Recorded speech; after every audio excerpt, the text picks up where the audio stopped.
This year's Us Against Alzheimer's National Summit is on October 16th to 17th.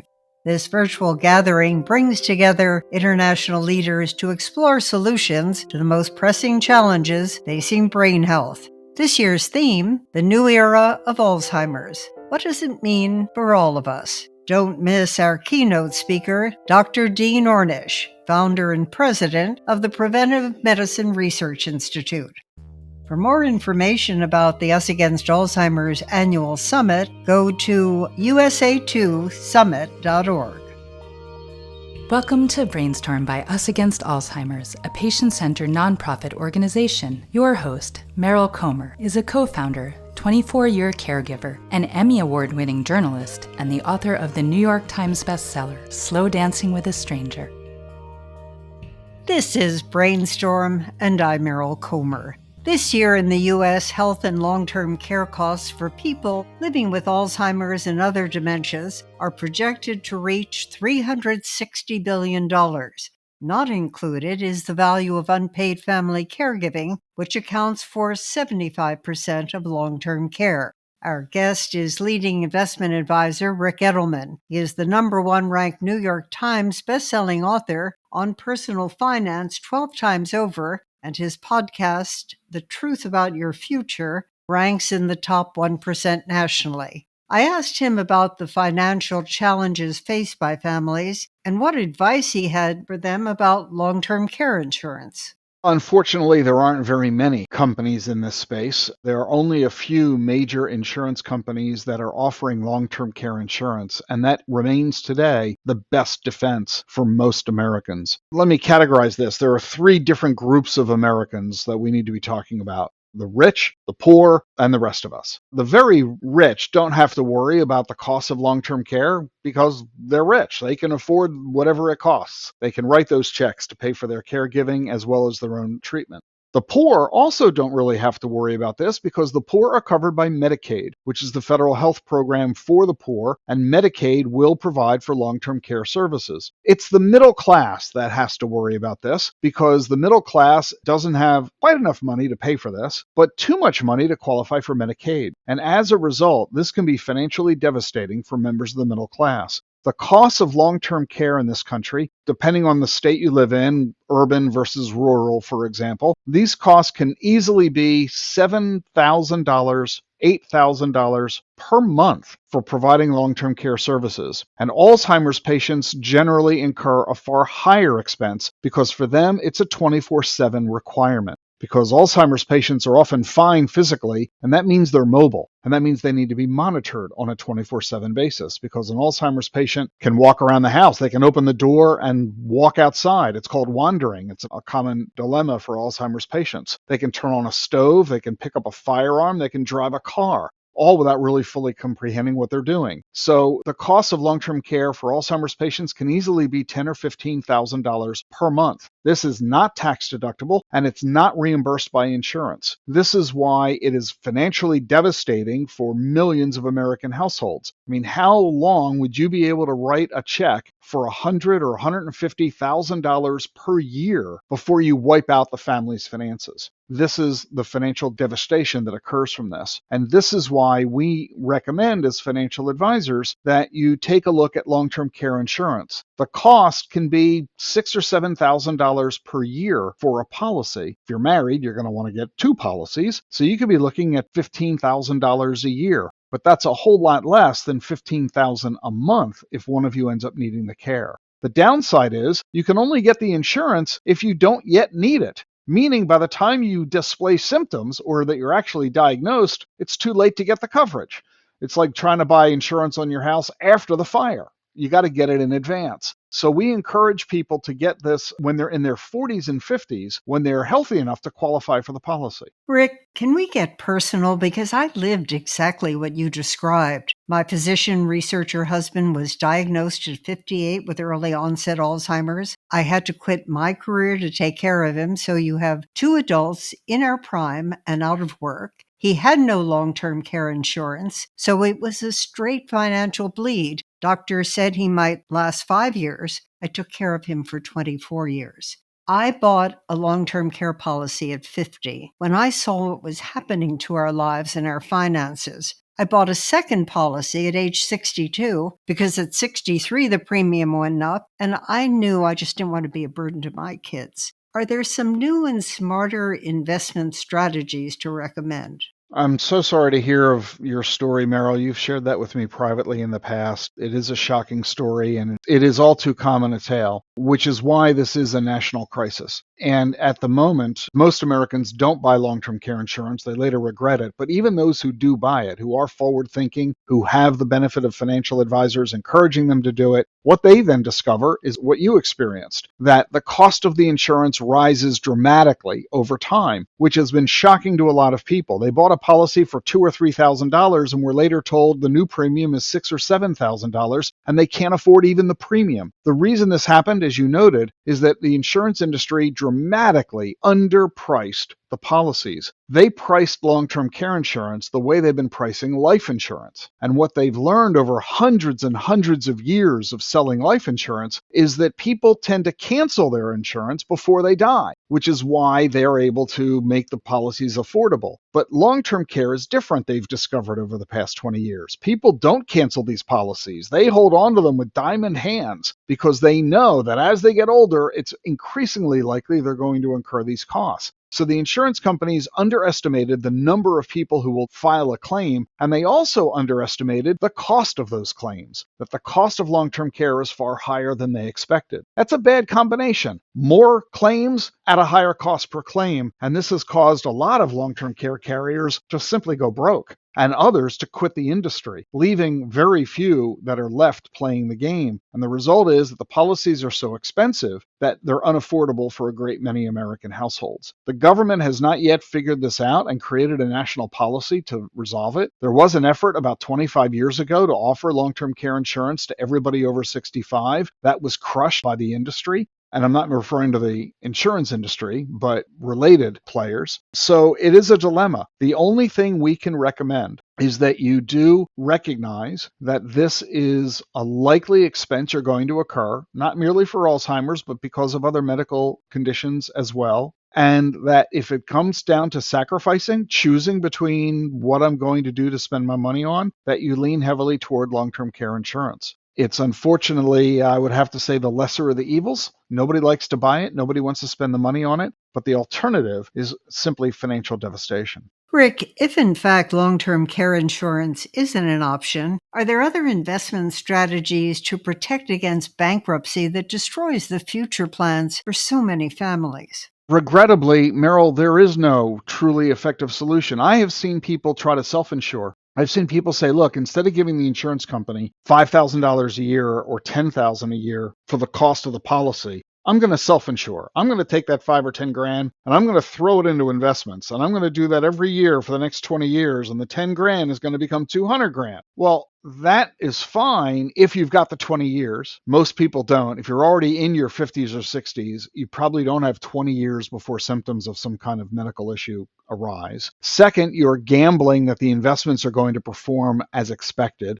Third, you're assuming that you're going to be able to allocate to this strategy effectively. We have found that for most people, self-insuring in that way is probably not going to work as well as you're hoping. This takes us to the lesser of the evils, which is to buy the insurance. You could argue the same thing. Remove the word long-term care. Remove that phrase, remove that conversation, and replace it with automobiles. Would you self-insure your auto? Self-insure your house? I think that there's a reason that the auto insurance industry and the life insurance industry and the home insurance industry exist, because it is at the end of the day a very cost-effective way to provide this for you. I've had people say, but what if I don't need it? I mean, what if I die before I ever file a claim? What are the odds that both me and my spouse are going to file claims and I'm throwing the money away? Well, that's what insurance is. That's why people buy insurance. When you buy insurance on your home, you're making a bet that your house is going to burn down. And the insurance company's making a bet that it won't. Are you hoping to win the bet? I don't think so. But you're buying it in case you win the bet. That's why you buy life insurance, auto insurance, housing insurance, and long-term care insurance. Trust me, Rick, I continue to pay the policy increases because I don't want to be a burden to my family and I don't want to be remembered that way. So the only thing I can suggest is this. If you are in an extended family, meaning you have children and grandchildren, you said something really important that's worth highlighting. You said, Meryl, you don't want to be a burden to your children. And what you meant by that is that if you incur the costs of long-term care and you can't afford it, your children are going to write those checks on your behalf because your children are going to make sure that you get the care you need because they love you, because of the relationship you have with them. In other words, we could argue that the beneficiary of this policy are your children. In other words, they should be buying the insurance, not you. My wife and I paid for the long-term care policies for all four of our parents because my attitude was I'd rather write a check for 10 grand a year to pay for my mother's and father's long-term care insurance than to pay the 10 grand a month that I'd have to pay if one of them needed care. You're a hell of a son.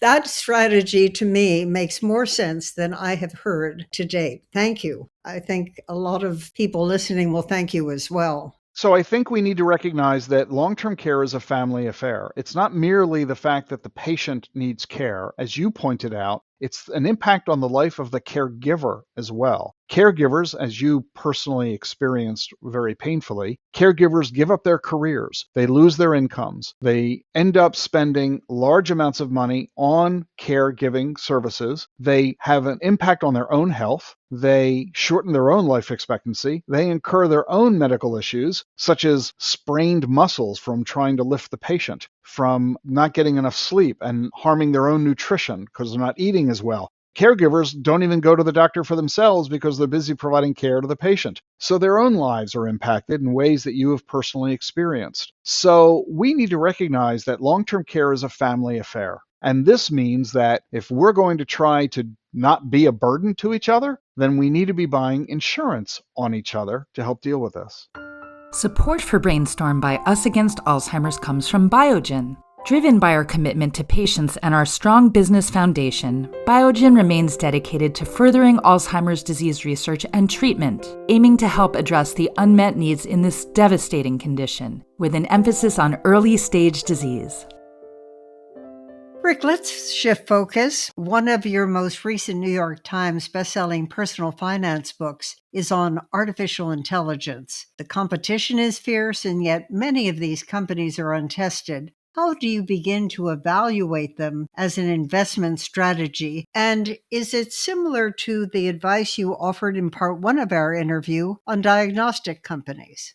Yeah, the AI is still the Wild West. This is all brand new. There's no question that artificial intelligence is going to change everything. We just don't know what those changes are going to be, when they're going to occur, who's going to be behind them, and what the outcome will look like. So it's all still very, very new. There's no question that those who successfully invest in AI are going to be highly successful financially, but we're not sure who those successful companies are going to be. Let me put this into context for you. Go back to 1920. 1920, there was a relatively new innovation that was growing at leaps and bounds and capturing the attention and excitement of the American public. It was the automobile. We were moving from the horse and buggy world to the world of automation. Henry Ford had introduced the assembly line, which radically accelerated the speed with which cars could be built and radically reduced their cost at the same time, making them affordable for all Americans for the first time ever. In 1920, it was obvious that the automotive industry was going to become hugely successful.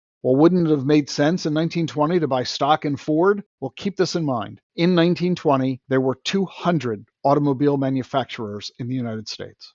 You really think you could have picked which ones were going to be the survivors? Fast forward to World War II. Coming out of the war were naval and army aviators. These pilots were leaving military service coming out of World War II and entering the brand new civil aviation industry. Commercial jets making themselves available to the public for the first time ever. And if you were a pilot coming out of the Army looking for a job in commercial aviation, you would naturally have turned to the two biggest airlines in America, Eastern and Pan Am. Where are they today? So the airline industry is bigger than ever, but the two biggest airlines of the day are gone. And that's the problem with early stage investing in a new technology. The technology may survive, the industry may grow, but that doesn't mean that the players who are the pioneers are going to be the ones who succeed. So be careful as you get excited about these technologies and optimistic about how they're going to improve our lives. be careful as you explore the efforts to capitalize on them in terms of investment opportunity, because it's still very early. Our conversation has ranged from the prospects of longevity to long-term care insurance to artificial intelligence. What's your most recent personal finance book? The Truth About Crypto, which is the exponential technology that I think offers the greatest investment potential. So my focus these days is, in addition to the longevity and Alzheimer's fight, is crypto education, helping people understand this new technology. I want you to recommend a book for those in their 20s, 40s, and 60s, and 80. For all of those age groups, I'll recommend The Truth About Your Future, which is over my shoulder, which is the book that I wrote, the New York Times bestseller, on exponential technologies and how these are impacting longevity and every aspect of life on the planet. And that is equally appropriate whether you're 20 years old or 80 years old.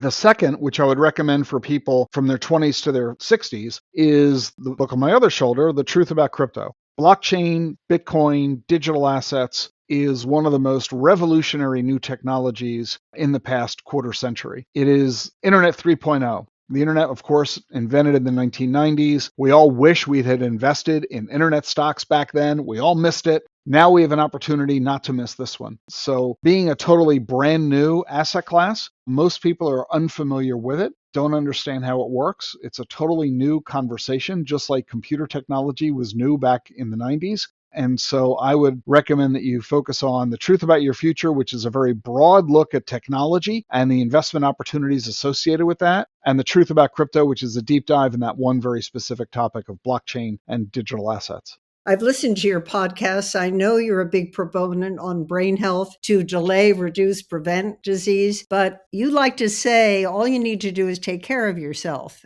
And I want to know, do you take your own advice? I sure hope so. My wife and I do our best. Jean, her degree is in nutrition, and she is an expert in macrobiotic cooking. She is gluten-free, dairy-free, sugar-free, no meat, little fish, plant-based almost entirely. I'm probably 85, 90% of the way there. Neither one of us drink or smoke. We exercise every day. We're really good with sleep, solid 8 hours plus when the dogs allow it. And relationships are a pretty big part of our lives. So we like to believe that, yes, we are doing what needs to be done, walking the walk, not just talking the talk. There's always room for improvement and opportunity to do a better job. But there's no question that today, both of us are healthier in our 60s than either of us were in our 30s. There's no question about that. It's very important to recognize that life expectancies are very, very different, vastly different. We're experiencing societal changes that are unprecedented. The traditional population pyramid, where you had lots of babies, lots of young people at the base of the pyramid, and relatively few people at the top of the pyramid, not very many people age 100, lots of people age 5. That pyramid is becoming a box. We're on the verge of having as many people in their 80s and 90s as we have people in their 0s and 10s. This has profound implications for society overall. The need for more hospitals and nursing homes than elementary schools and daycare centers. In Japan, for example, they already sell more adult diapers than baby diapers. So this is a global phenomenon that is happening. We need to recognize that there are profound implications for your life, as well as for investment opportunity, for government and social policy. And this is why it's a conversation that is perhaps the most profound and most important of our current generation. Our guest has been leading financial advisor Ric Edelman, who likes to close his podcast with a line, "I'm glad you're here with me on the truth about your future." So I'd like to close with thanking Ric for making us a lot smarter about how to protect ourselves for whatever life holds. That's it for this edition. I'm Meryl Comer. Thank you for brainstorming with us. Support for BrainStorm by Us Against Alzheimer's comes from Eisai. Early Alzheimer's disease, sometimes called mild cognitive impairment or mild dementia due to Alzheimer's disease, is a progressive type of brain disease that causes problems with memory, language, and thinking. You cannot stop Alzheimer's disease from getting worse, but you can take steps to slow how fast it progresses. If you or someone you love is experiencing memory loss or problems with thinking, it's important to speak with a doctor about your concerns and available treatment options that may help. To learn more about a treatment option for mild cognitive impairment or mild dementia due to Alzheimer's disease, visit treatalzearly.com. That's treatalzearly.com. Subscribe to BrainStorm on your favorite podcast platform and join us on the first and third Tuesday of every month.